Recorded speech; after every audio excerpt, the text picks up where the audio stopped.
Hi, good morning po mga guys. Kamusta po kayo? Ito, medyo malaki-laki po yung gagawin po natin. Medyo mabigat-bigat. Sa kadahilanan po na ang dami pong basag, ang dami pong durog. Ngayon, dapat magaling tayo mag-puzzle.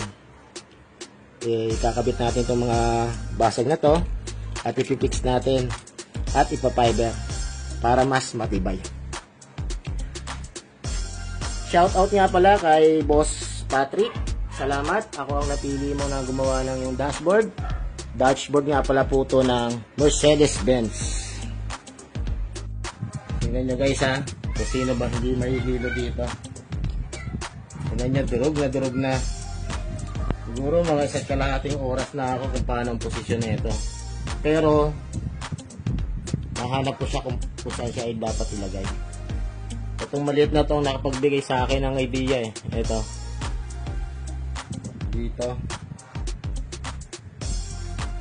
Tapos,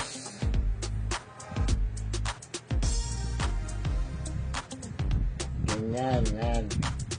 Ganyan pala siya. Ito na guys, natapos din natin. Nakikabit ko na ng maayos at mas matibay. Ginamit ko na fiber yung steering na honeycomb para sa ganon mabilis siyang sumabay sa pag mga liko-liko na katulad ng ganito. Yan. Hanggang doon sa dulo yan, piniber natin para kapit. Tingnan nyo kung gaano kabigat to ha?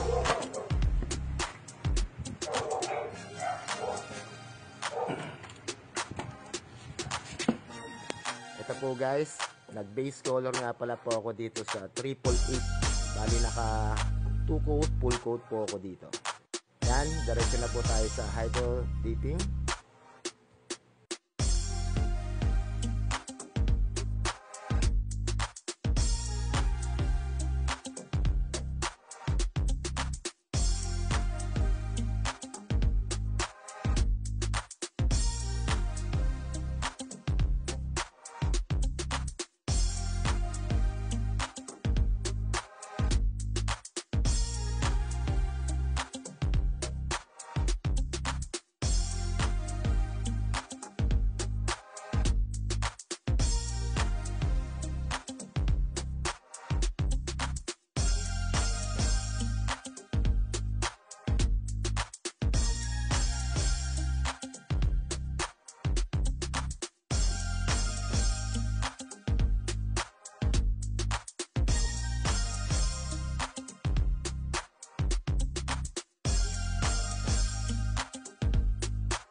Eto guys, bali nagtatapot na nga pala po ako dito.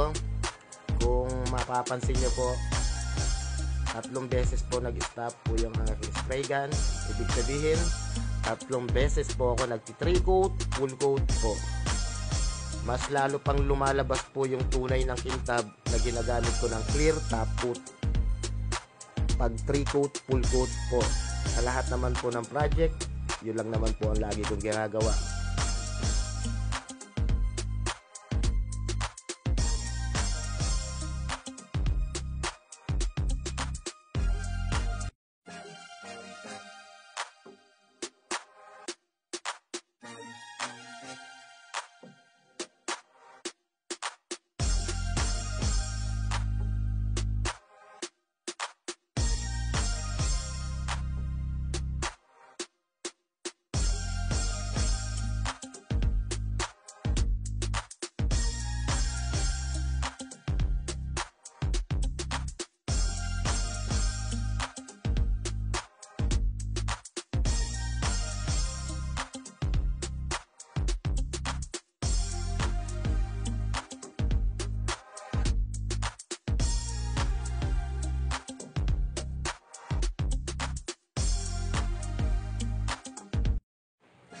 At ito na po yung final finish ng aking project.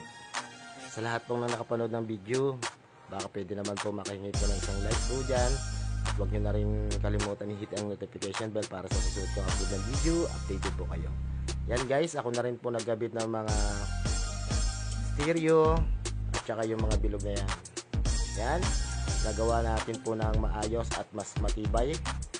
Kahit po siya durog na, nagawan po natin siya ng paraan. Kaya mga guys, maraming salamat po sa panonood ng aking video. Kita-kits na lang ulit po tayo sa next project. Bye bye!